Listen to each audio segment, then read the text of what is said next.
الآخر فليس بعده شيء. xaflad si heer sare ah loo soo agaasimay isla markaana ay ka soo qayb galeen maamulka macallimiinta ardayda dugsiga hoose dhexe iyo sare ee Imaam Nawawi ayaa maanta waxa ay ka dhacday gudaha iskuulka Imaam Nawawi Balcad. xafladan lagu qabtay dugsiga hoose dhexe iyo sare ee Imaam Nawawi ayaa waxa abaalmarino lagu guddoonsiinayay arday kaalimo ka gashay tartamo oo iskuulku qaban jiray maalmaha Khamiista iyo Jimcaha. qaar ka mid ah ardayda dugsiga Imaam Nawawi ayaa khudbado isugu jira English iyo Carabi ka jeediyay xafladda maanta ka dhacday dugsiga hoose dhexe iyo sare ee Imaam Nawawi Balcad. أما بعد فيا أيها الأحبة أولا استسلموا بتحية الإسلام وتحية أولها سنة وردها واجب وتحية أهل الجنة في الجنة وألا وهي السلام الله عليكم ورحمة الله وبركاته. بعد التحية احسوني فرحا جميعا في هذه المنى من اللعب دورة لهذه البرنامج مميزة التي تقع في هذه الساحة. لذلك أريد أن لقي إليكم خطبة تتعلق حول التاريخ المدرسة. وكما نعلم مدرستنا يسمي إمام النووي أساسيات والثانوية وقد أمس هذه المدرسة سنة 2001. Today I wanted to suggest here a topic which is about touchless, so I am requesting my audience listen to my talk carefully. It is plays crucial role the development. It is plays crucial role the development of the knowledge. It is that you can test your knowledge if you participate in competition can know your level. But if you don't take part in competition, you can't never know. But in competition, you can't never know you can't never allow your level whether you are clever one or not. In conclusion, I wanted to conclude my lecture and thank my dear tutors who allowed me to stand here and other students we participate of this program. But so goodbye. I wish you the best if Allah willing, inshallah. sidoo kale ardaydii soo abaabushay xafladan ayaa su'aalo lagu bixinayay abaalmarino waxa ay weydiiyeen ardayda kale. su'aaleen waxay ka kooban yihiin inta fasal uu ka kooban yahay dugsigeena. fasalka afaraad su'aasha dhagaha u fura waa maxay calan? afaraad waa maxay calan?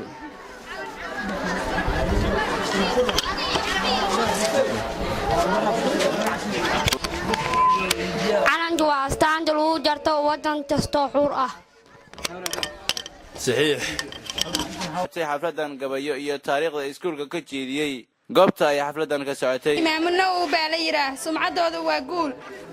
sumcadooda waa guul sanadaha adduunyadu cilmi baa lagu sargaaro safaaradaha duulimaadkiyo iyo kuwa badahabo aqoon baasal u ah anagana saan Soomaali u nahay meel wax laga bartiyo magac iskuul wadaagiyo Imaam Nawawi baasal u ah iskuul laga xiiseeno caruuruhu ay ku hadaaqeen cirooluhuna ay amaaneen Imaam Nawawi baasal u ah macallimiin caan u ah cashir diyaarintana ay ku darsadeen amal wanaagsan meesha ay ku sugan yihiin Imaam Nawawi baasal dhigu ah.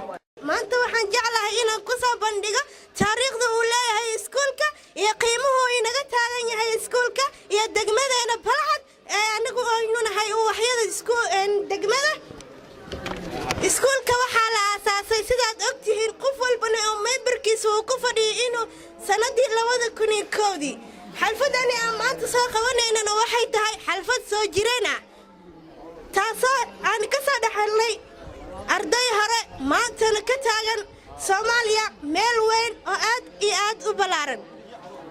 iskuulka waxaa la aasaasay sanadii 1 tartankanina wuxuu bilowday mise gudoomiyaha dhalinyarada ardayga wuxuu bilowday sanadii 2008 oo uu ahaa gudoomiyihii ugu horeeyay oo nasiibkiisu uu noqday gudoomiye Cabdi Diini.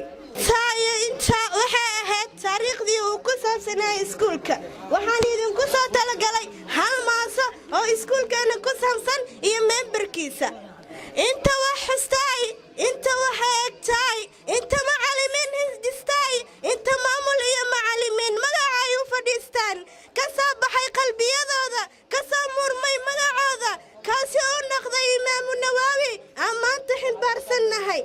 intaasi kadib maamulka xogeenka koowaad ee dugsiga imaam nabaawi ustaad mawlid cali islow oo ugu dambeyn ka hadlay goobta ay xafladda ka socotay ayaa ardayda iyo macallimiinta soo abaabulay xafladan quruxda badan uga mahadceliyay qaabka ay u soo diyaariyeen. maanta waxay noo tahay maalin farxad ah oo runtii ka mid ah maalmaha dugsiga imaam nabaawi ee maartay u soo maro.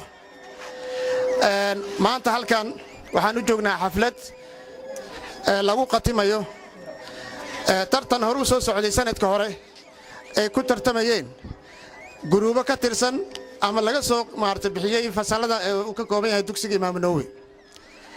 tartankaas dheer runtii waxaa mahad iska leh allah subxaanahu wa tacaala oo noo suurtageliyey inuu noo qabsoomo. sidoo kale waxaa maartay anoo ku hadlaya magaca imaam nabaawi maamulkiisa iyo macallimiintiisa waxaa mahad runtii gaara maartay halkaan ugu jeedinayaa guddiga ardayda ama guddigii ardada ee sanadka hore daadihinayay barnaamijka tartanka oo uu hogaaminayay oo hormuudna u ahaa guddoomiyahooda iyo ku-xigeenkiisa iyo guddiga kaleba. sidoo kale waxaa mahad gaara u celinayaa sidoo kale guddiga isboortiga ee maartay imaam nabaawi balcad oo ayagana runtii ay qabtay tartanno aad u fara badan sidaad la socotaanna lagu bixiyey ama lagu guddoonsiiyey kooxihii ku guulaystay sanadkii hore abaalmarino ama koobab iyo abaalmarino oo runtii aad qiimo u leh.